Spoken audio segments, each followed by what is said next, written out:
Halo para calon mayat, gimana kabarnya kalian semuanya? Semoga di setiap nafas yang kalian hirup, antum-antum semua bisa tetap mensyukuri nikmat Tuhan Yang Maha Esa nih. Balik lagi bareng Baba Riza, manusia paling random fit dunia wal akhirat. Langsung aja, nggak usah kita pakai foreplay, kali ini kita bakal mereview cerita film A Simple Favor yang rilis tahun 2018.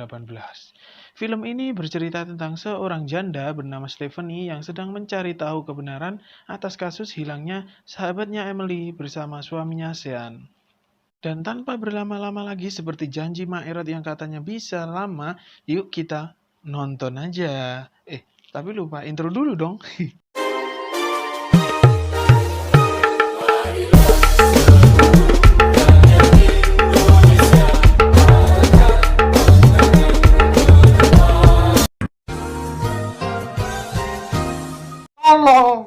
Adegan pertama dibuka dengan wanita bernama Stephanie yang sedang ngevlog pembuatan kue pasar sambil membicarakan tentang teman baiknya bernama Emily yang telah menghilang selama 5 hari. Terakhir kali, Emily meminta Stephanie untuk menjemput anaknya di sekolah dan belum kembali sampai saat ini. Scene kemudian berpindah di mana Stephanie menceritakan bagaimana dia dan Emily bisa memulai persahabatan mereka dimulai dari pertemanan antara anak mereka yaitu Miles dan Nikki. Saat pelajaran di kelas, Stephanie menjadi pembicaraan orang tua murid yang lainnya karena terlalu bersemangat, dan Emily tidak ada di kelas saat anaknya dipanggil. Tibalah waktu pulang sekolah, dan Miles, anak Stephanie, ingin bermain dengan Nikki, anak dari Emily. Saat hujan-hujan, tiba-tiba Emily menjemput Nikki dan mengajak mereka semua ke rumah Emily. Orang tua murid yang lain melihat di sana mengatakan bahwa Emily adalah orang yang aneh dan tidak akan bisa berbaur dengan Stephanie. Selanjutnya, tibalah mereka di rumah Emily dan Stephanie melihat lukisan Emily yang bugil dengan jembut yang semerawut. Mendengar musik, tiba-tiba Stephanie berjoget TikTok. Emily datang dan mengatakan suaminya adalah seorang penulis dulunya, dan sekarang udah nggak lagi. Sementara Stephanie mengatakan dia adalah janda karena suaminya meninggal kecelakaan beberapa tahun yang lalu. Datanglah Sean, suami Emily, yang kemudian ya bercipok-cipok di depan Stephanie, kemudian habis ngomong dikit terus pergi. Setelah minum-minum bersama, Stephanie menawarkan bantuan kepada Emily untuk menjemput anaknya saat pulang sekolah ketika dia tidak bisa menjemput anaknya. Besoknya, saat pulang sekolah, Emily menelpon Stephanie nih untuk menjemput anaknya. Saat Emily datang ke taman tempat mereka semua bermain, Stephanie tak sengaja mengambil foto Emily, tapi Emily marah-marah nih karena nggak suka difoto. Kemudian mereka semua menuju ke rumah Emily lagi dan saling bercerita tentang pribadi masing-masing secara lebih mendalam. Ketika Emily bilang pernah melakukan trisam dengan suami dan perempuan lain, wow. Sementara Stephanie mengatakan rahasianya bahwa dia pernah melakukan kegiatan bercocok tanam dengan saudara tiri laki-lakinya setelah kematian bapaknya nih. Lanjut, Emily besoknya menelpon Stephanie yang sedang di dapur untuk menjemput anaknya karena ada urusan di luar kota. Sepulang sekolah, Stephanie menjemput Miles dan Nikki dan disindir sebagai pembantu oleh orang tua murid yang lain berada di sekolah tersebut. Setelah beberapa hari, ternyata Emily tidak datang, dan saat Stephanie menelpon kantor Emily, ternyata dia pergi ke Miami untuk beberapa hari. Kemudian menelpon Sean yang sedang menunggu ibunya di RS karena patah tulang pinggang. Besok harinya, Sean datang menjemput anaknya, tapi sudah larut malam dan akhirnya menginap di rumah Stephanie sekalian melapor polisi yang datang dan bertanya tentang Emily yang tiba-tiba menghilang kepada Sean dan Stephanie. Besoknya lagi, Stephanie mendatangi kantor Emily dan menanyakan pada bosnya secara langsung kemana perginya Emily, tetapi tidak bisa dapat jawaban yang jelas. Kemudian celingak-celinguk masuk ke ruangan kerja Emily di kantor dan menemukan gambar orang yang mirip Emily di meja kerjanya. Setelah itu, dia pergi keluar dan ditangkap bos Emily. Kemudian dia ngomong-ngomong gak jelas tuh sampai akhirnya bisa pergi. Sepulangnya, dia mengcopy gambar tersebut dengan sangat banyak dan menyebarkannya ke orang-orang di sekitar. Orang-orang tua murid yang lain nih yang melihat kejadian ini memprediksi Emily telah meninggal nih dan tak akan kembali seperti di adegan film-film katanya. Lanjut lagi polisi datang ke rumah Emily dan mengatakan hasil penelusuran jejak Emily telah membeli mobil Kia secara cash dan menanyakan ciri-ciri di badan Emily pada suaminya. Beralih ke Stefani, kemudian membuat vlog lagi dan mengatakan Emily hilang dengan membawa mobil Kia. Tiba-tiba ada inbox masuk menyatakan melihat mobil Kia di daerah Michigan. Kemudian memberitahu suaminya dan mereka melaporkan kejadian tersebut pada polisi setempat. Polisi langsung tanggap dengan melakukan penelusuran. Ternyata Emily ditemukan meninggal tenggelam di danau dekat tempat memarkirkan mobilnya. Setelah itu, pada acara pemakaman Emily, orang tua murid yang tadinya sinis sekarang sadar tentang kebaikan Stefani saat itu dan ingin membantunya juga kalau ada masalah apapun. Setelah para pelayat sudah pergi, Stefani yang mendekati Sean saat acara selesai memeluknya karena sedih, tetapi mereka malah saling bercipok-cipokan kebablasan gitu. Sampai-sampai Sean malah menanam paralonnya pada lubang Stefani yang gak lama dijamah karena ya Stefani emang janda. Berlanjut lagi esok paginya, polisi datang lagi ke rumah Sean, tetapi hanya ada Stefani di sana dan ditanyai tentang Emily, kesehariannya tuh gimana gitu loh. Pindah saat makan malam, anak Emily yang bernama Nikki bilang tadi kalau di sekolah ketemu sama ibunya dan juga memberikan salam kepada Stefani dan tidak ada yang percaya. Kemudian nih anak marah-marah terus ngomong fucek, fucek, fucek gitu, anjay. Setelah hal-hal yang mereka lalui akhir-akhir ini bersama, pagi harinya Sian mengatakan dia mencintai Stefani dan ingin Stefani pindah ke rumah tersebut secepatnya. Stefani yang juga seneng nih kemudian membereskan ruang baju Emily untuk dikosongkan.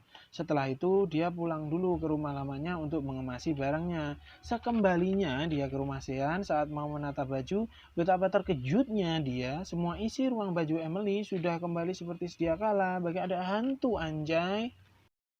Sepulang sekolah, Nicky bilang kalau dia tadi melihat ibunya lagi dan menitipkan amplop pada Stefani. Saking kagetnya, diterobos tuh lampu merah dan hampir tabrakan. Setibanya di rumah, Stefani membuka amplop tersebut dan berisi foto Stefani beserta suami dan saudara laki-lakinya dulu yang pernah menanam paralon dengannya, beserta anaknya juga nih.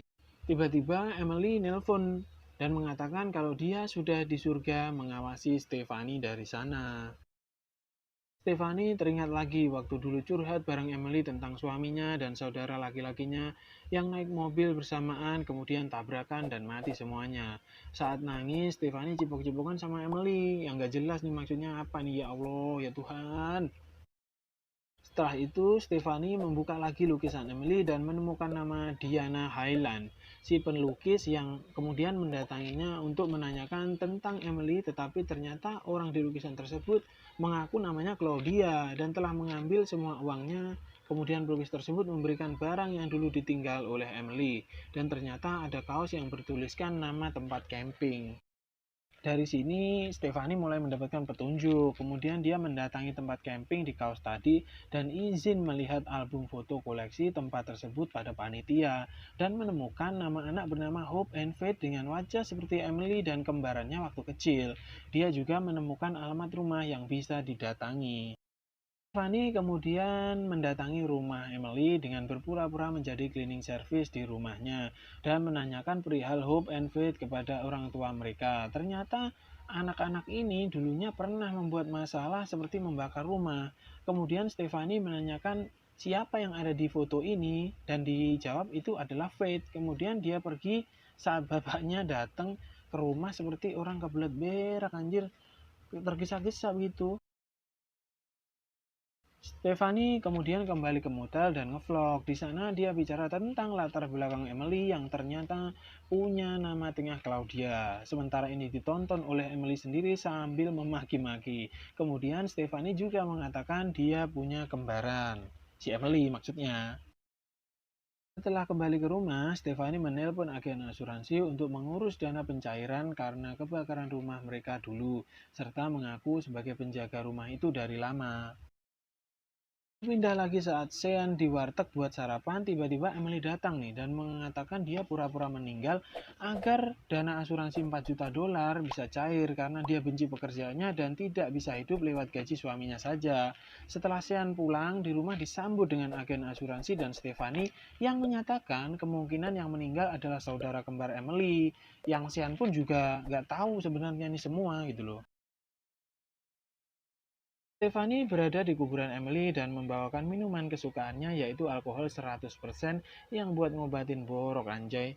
Tiba-tiba Emily mendatangi Stephanie juga di kuburannya dan menanyakan kenapa dia bisa seperti ini gitu loh. Ternyata Emily bercerita bahwa dia merupakan kembar tiga dan yang satu meninggal karena mereka berdua, kata bapaknya. Ibu mereka juga percaya, dasar keluarga yang aneh. Kehidupan mereka waktu remaja juga sangat dikekang dan dikasari oleh bapaknya. Setelah kejadian itu, mereka berdua berpikir untuk membakar rumah mereka dan minggat dari kekangan orang tua mereka.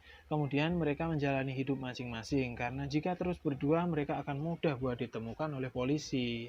Setelah semua itu, Emily memulai hidupnya sendiri dan menemukan pekerjaan serta pasangan yang sempurna. Sampai saat semua berubah, tiba-tiba saudaranya menelpon yang mengetahui dirinya melalui Facebook dan meminta bertemu di tempat camping mereka dulu untuk meminta uang asuransi atau dia mengancam akan muncul dan merusak kehidupannya dan anaknya.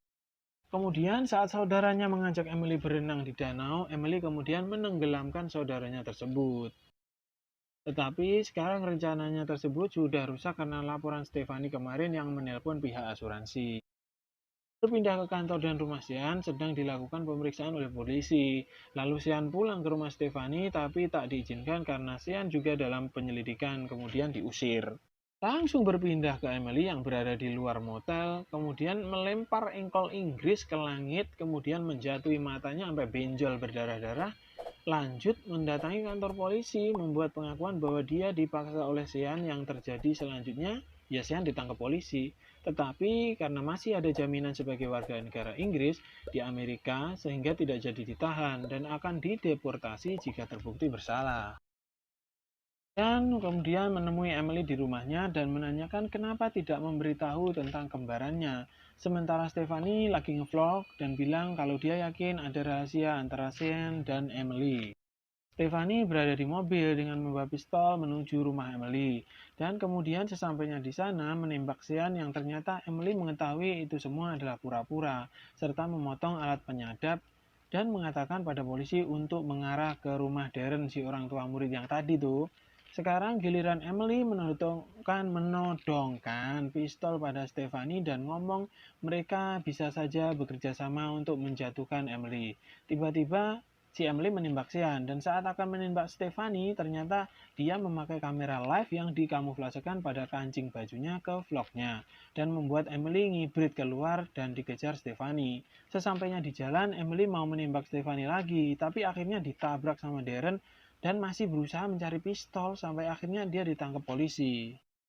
Akhirnya Stephanie meneruskan vlognya dengan subscriber yang semakin banyak karena viral. Sean dan anaknya juga bahagia, sementara Emily juga sudah mulai bahagia di penjara. Dasar aneh.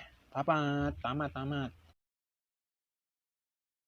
Ya, para calon mayat, itulah tadi review film A Simple Favor. Semoga bisa menghibur dan kalian juga mendapat nilai moral positif dari film tadi dong.